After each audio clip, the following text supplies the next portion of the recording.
흔히 우리가 어떤 최적의 표준을 골드 스탠다드라고 불러요. 그런 의미에서 이 포텐셜 아웃컴 프레임워크 하에서 인과 추론에 있어서 골드 스탠다드는 바로 랜덤 어사이먼트라고 할 수 있어요. 그러면은 왜 랜덤 어사이먼트에 기반한 이 RCT가 이렇게 인과 추론에 유리할지에 대해서 한번 살펴보도록 할게요.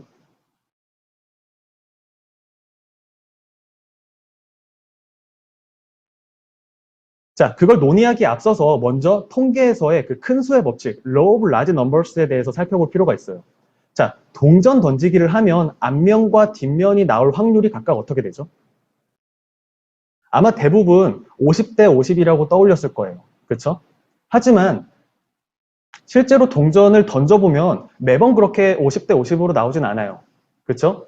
지금 보이는 것처럼 말이죠. 그런데 이렇게 동전 던지는 거를 계속 100번, 200번, 300번 계속 이렇게 던지다 보면 결국 50대 50에 가까워질 거예요. 이걸 통계에서는 우리는 이제 큰 수의 법칙, Law of Large Numbers라고 불러요. 즉, 샘플 숫자가 클수록 그 평균이 인구 집단 혹은 이론적인 확률에 가까워진다라는 법칙이죠. 결국 이 랜덤 어사인먼트는 이 동전 던지기와 똑같다라고 볼 수 있어요. 즉 동전을 던져서 앞면이 나오면 트리트먼트 그룹, 뒷면이 나오면 컨트롤 그룹으로 배정한다고 할 때 동전을 한두 번 던지면 50대 50의 확률이 안 되지만 동전을 계속해서 많이 던지면은 결국에 이제 50대 50의 확률로 되는 것처럼 이 트리트먼트 그룹과 컨트롤 그룹도 50대 50의 확률로 배정이 되겠죠.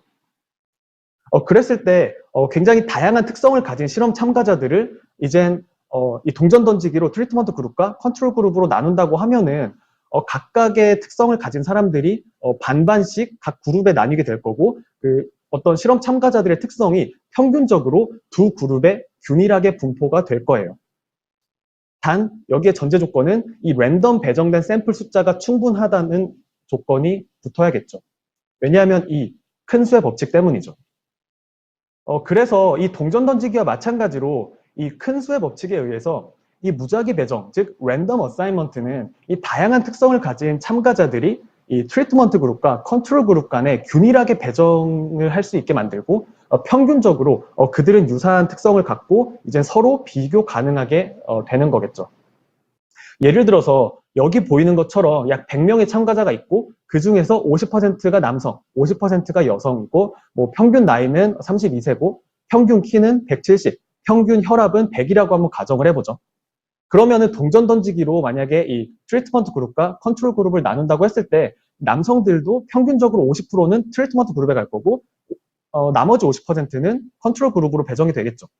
여성들도 마찬가지로 평균적으로 50%는 트리트먼트 그리고 나머지 50%는 컨트롤 그룹으로 배정이 될 거예요. 또 나이가 많은 사람도 50% 확률로 트리트먼트 그룹 나머지 50%는 컨트롤 그룹에 배정될 거고 나이가 적은 사람도 50대 50으로 이 두 그룹에 배정이 되겠죠. 그래서 결과적으로 키 큰 사람과 키 작은 사람은 각각 50%씩 섞여서 각 그룹으로 배정이 될 거기 때문에 이 평균적인 키는 거의 동일하겠죠. 남녀 비율도 마찬가지일 테고요. 그래서 이 랜덤 어사이먼트를 통해서 대부분의 특성에서 이제 평균적으로 유사해지고 그래서 우리는 비교 가능해진다라고 볼 수 있어요. 그런데 여기서 중요한 거는 이 랜덤 어사이먼트가 만병통치약은 아닐 수 있다는 거예요. 앞에서 우리가 동전을 던질 때 이 숫자가 충분하지 않으면 50대 50으로 잘 안 나왔잖아요. 마찬가지로 랜덤 어사이먼트를 할 때도 이 샘플 숫자가 충분하지 않으면 50대 50으로 잘 안 나오는 경우도 굉장히 많아요. 그래서 특히 이 랜덤화 실험을 할 때는 이 샘플 숫자가 너무 적지 않도록 주의를 해야 되고 또 랜덤 어사인먼트를 수행을 하더라도 경우에 따라서는 이게 정말 순수하게 랜덤 어사인먼트가 안 되는 경우도 많거든요. 예를 들어서 실험 참가자들을 오는 순서대로 이렇게 뭐 배정을 한다고 할 때 우리가 모르는 어떤 다른 요인에 의해서 이 실험 참가하는 순서가 결정이 될 수가 있기 때문에 이런 요인이 만약에 껴있다면 우리가 랜덤 어사이먼트를 의도를 했어도 순수하게 랜덤하게 배정이 안 되는 경우도 많아요. 그렇기 때문에 랜덤 어사이먼트를 수행한 후에 이 트리트먼트 그룹과 컨트롤 그룹이 서로 균등하게 분포가 돼서 이 비교 가능한지에 대해서 반드시 체크할 필요가 있을 거예요. 자, 그래서 대표적인 이 랜더마이즈 익스페리먼트 혹은 RCT의 연구 사례를 한번 살펴보면 이 연구는 대학교에서 이 교실 내에서 노트북이나 태블릿을 허용하는 것이 실제 학생들의 성적에 어떤 영향을 미치는지를 분석하고자 이 랜더마이즈 익스페리먼트를 고안을 한 연구라고 할 수 있어요. 이 실험은 흔히 우리가 웨스트 포인트라고 부르는 이제 미국의 육군사관학교에서 진행이 된 실험인데 50개의 클래스에 대해서 이제 726명의 학생들을 대상으로 각 클래스를 이 3개의 그룹으로 랜덤하게 나눴어요. 그래서 첫 번째 트리트먼트 그룹은 자유롭게 노트북과 태블릿의 사용이 허용됐고 두 번째 트리트먼트 그룹은 약간의 제약 조건 하에서 노트북과 태블릿의 사용이 허용됐어요. 그리고 마지막 컨트롤 그룹은 교실 내에서 이 랩탑이나 태블릿의 사용이 전면 금지가 됐죠. 여기서 볼 수 있듯이 이 실험에서 이제 밝히고자 하는 그 트리트먼트는 교실 내에서의 컴퓨터의 사용 여부일 거예요. 그리고 이 학기 말에 이 세 그룹 간의 기말고사의 성적의 차이를 비교함으로써 이 트리트먼트의 인과적인 효과를 분석하고자 디자인을 한 전형적인 랜더마이즈 익스페리먼트 혹은 랜더마이즈 컨트롤 트라이얼 RCT 연구라고 할 수 있죠. 자, 이런 실험을 통한 인과추론의 결과가 믿을만 하려면 결국 이 실험 설계가 잘 되어 있어야 하는 건데 그러면은 이런 세 그룹들은 각각 어떤 특징들을 가지고 있어야 할까요? 지난 시간에 이 Potential Outcomes Framework 하에서 가장 중요한 인과추론의 원칙에 대해서 강조드렸던 부분이 바로 세테리스 페리부스죠. 이 세테리스 페리부스가 모든 리서치 디자인을 관통하는 가장 중요한 원칙이라고 할 수 있어요. 즉, 트리트먼트를 제외하고 모든 다른 요인들에 대해서 서로 비교 가능해야 한다는 원칙이죠. 이런 원칙은 랜더마이즈 익스페리먼트에도 똑같이 적용이 되는데 여기서의 트리트먼트, 즉 교실 내에서 랩탑이나 태블릿을 사용했다는 사실을 제외하고 나머지 요인들, 뭐 성별이라든지 인종이라든지 아니면은 수업 듣기 전에 어떤 성적, 뭐 이런 어떤 모든 요인들에 있어서 이 세 그룹들은 전부 평균적으로 큰 차이가 없어야 이 실험 디자인이 잘 설계가 됐고 믿을만 하다라고 인정을 할 수 있을 거예요. 자, 그럼 실제로 어떤지 한번 살펴보죠.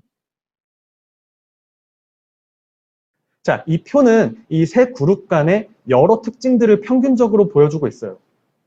여기 지금 보시면 아시겠지만 여학생들의 비율, 여기가 지금 육군사관학교이기 때문에 상대적으로 낮지만 중요한 거는 이 각 그룹, 컨트롤 그룹, 그리고 첫 번째, 두 번째 트리트먼트 그룹에서 여학생들의 비율이 거의 비슷하고 또 인종별 학생들 비율, 평균 연령, 또 군 생활 경험, 그리고 이제 학기 시작하기 전, 그러니까 수업 시작하기 전에 이제 GPA 등 이런 대부분의 특성들이 서로 매우 비슷한 걸 알 수 있어요. 즉, 랜덤 어사인먼트가 굉장히 잘 됐다라고 우리는 볼 수 있죠. 반면에 여기 지금 아래쪽에 보이는 이 트리트먼트 변수, 즉 교실 내에서의 컴퓨터 사용 여부를 보면은 지금 컨트롤 그룹은 이 사용이 전혀 허용이 되지 않았기 때문에 지금 사용한 학생들이 0%죠. 반면에 이 랩탑이나 태블릿을 자유롭게 허용됐던 첫 번째 트리트먼트 그룹에서는 약 80%의 학생들이 컴퓨터를 사용했고 또 약간의 제약 조건이 있었던 두 번째 트리트먼트 그룹에서는 약 40%의 학생들이 컴퓨터를 사용했어요.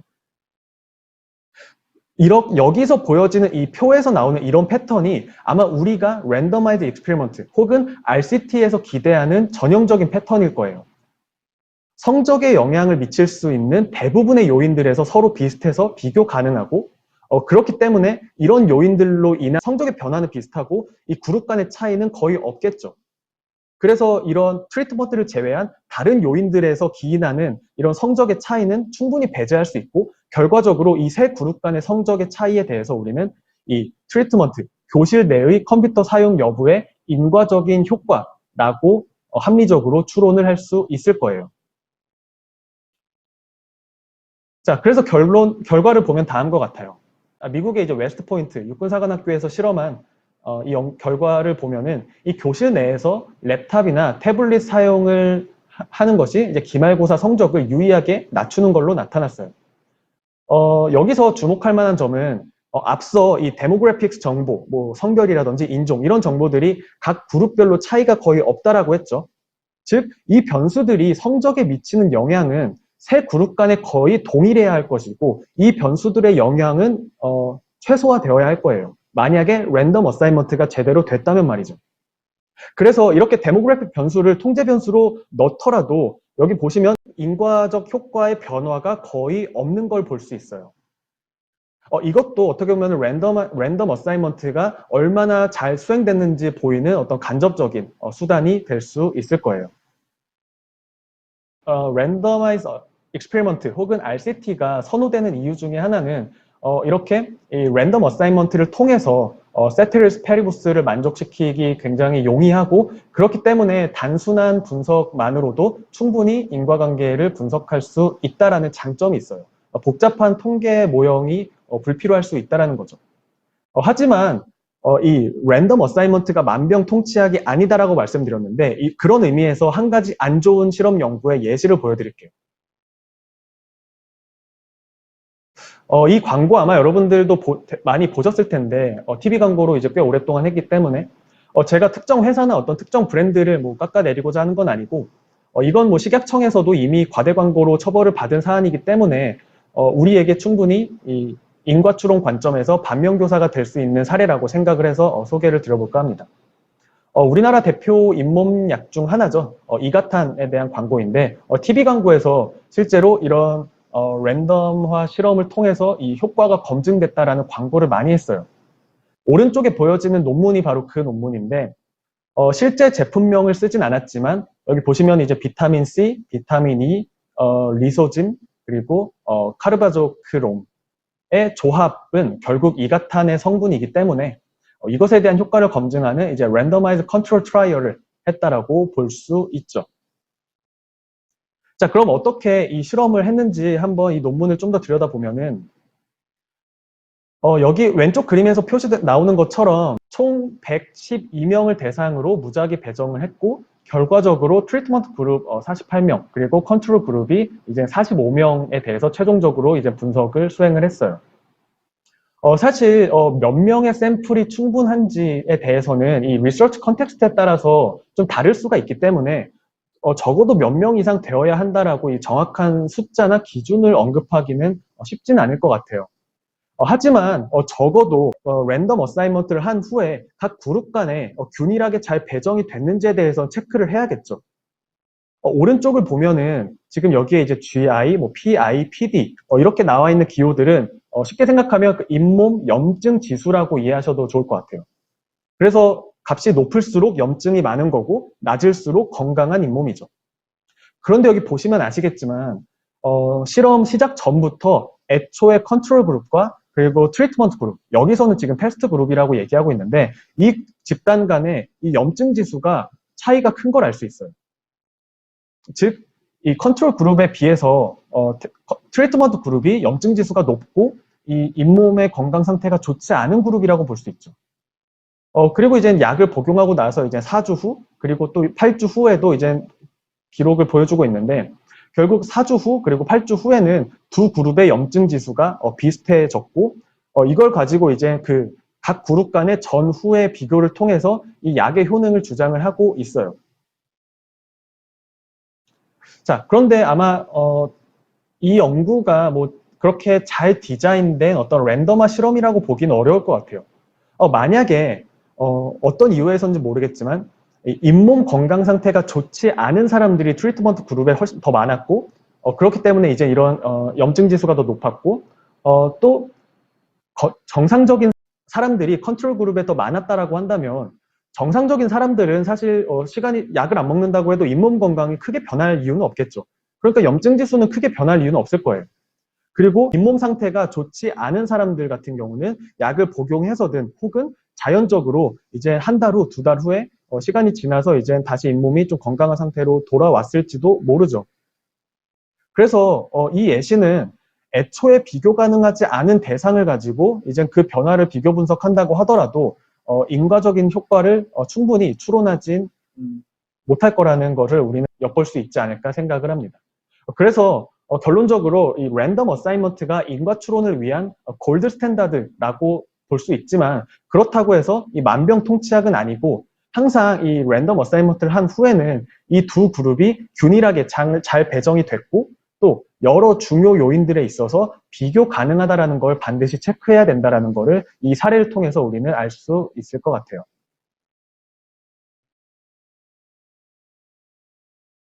지금까지 랜덤 어사이먼트가 왜 중요하고 여러 가지 인과 추론에 어떻게 도움이 되는지에 대해서 살펴봤는데 이런 개념을 바탕으로 이제 다음 시간에 이런 랜더마이즈 익스페리먼트의 실제 연구 사례에 대해서 게스트 스피커를 모시고 좀 더 이제 자세한 얘기를 들어볼까 합니다.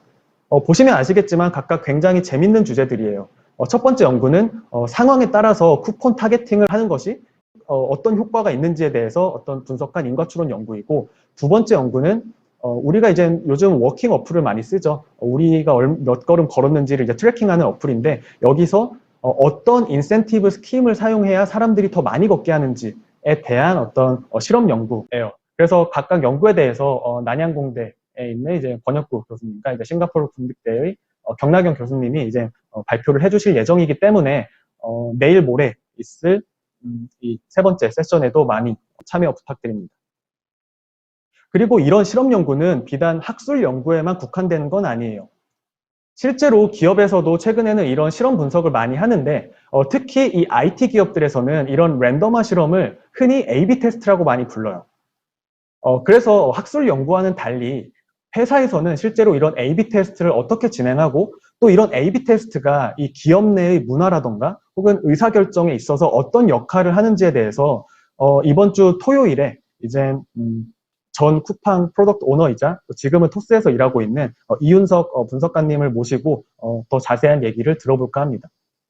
이 두 가지 발표는 모두 각각 이 학계와 산업계에서 어떻게 이런 실험 연구 그리고 실험 분석이 수행이 되는지를 엿볼 수 있는 굉장히 좋은 기회라고 생각을 하고 여러분들도 이제 많이 참석을 하셔서 얘기를 들으신다면 또 많이 도움이 되지 않을까 생각을 합니다.